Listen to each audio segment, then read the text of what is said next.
కాంగ్రెస్ సర్కారు కూల్చివేతలే లక్ష్యంగా ముందుకు సాగుతుందని మాజీ మంత్రి జగదీష్ రెడ్డి విమర్శించారు. ఇందిరా పార్క్ వద్ద త్రిపులారు భూ నిర్వసితుల ఐక్యవేదిక మహాధర్నాకు బీఆర్ఎస్ పార్టీ సంపూర్ణ మద్దతు ప్రకటిస్తున్నట్లు జగదీష్ రెడ్డి తెలిపారు. హైడ్రా పేరిట పేదల భవనాలను కూల్చడం దారుణమన్నారు. త్రిపులారు కింద భూములను కోల్పోతున్న రైతులకు భూమికి బదులుగా మరో చోట భూమిని ఇవ్వాలని జగదీష్ రెడ్డి డిమాండ్ చేశారు. కట్టింది ఒక్కటి లేదు, ఒక 1000 ఫీట్ల బంగ్లా కట్టింది లేదు, కానీ వేలు లక్షల ఫీట్లలో ఇవాళ కూలగొడుతున్నారు.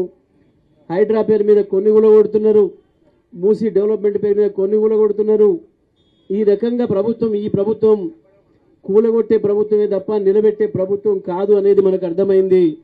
ఎట్టి పరిస్థితుల్లో కూడా ఈ రింగ్ రోడ్డు విషయంలో కూడా ఒక్కరు కూడా నష్టపోవద్దని, ఎవరైతే భూములు కోల్పోతున్నారో కోల్పోయేదానికి సమానంగా వాళ్ళకి న్యాయం చేస్తేనే తప్ప ఆ ప్రాంతంలో దాన్ని పోనీయడానికి వీల్లేదని, ప్రభుత్వం ప్రజల్ని ఇబ్బంది పెట్టి ప్రజల్ని భయభ్రాంతులకు గురి చేసి ప్రజల్ని అణిచివేసి పోలీసులు అడ్డం పెట్టుకొని నడపాలనుకుంటున్న ప్రయత్నాన్ని బీఆర్ఎస్ తీవ్రంగా వ్యతిరేకిస్తుంది. తప్పకుండా నష్టపోతున్న ప్రజల తరఫున నిలబడుతుందనే విషయాన్ని కూడా నేను తెలియజేస్తా ఉన్నా.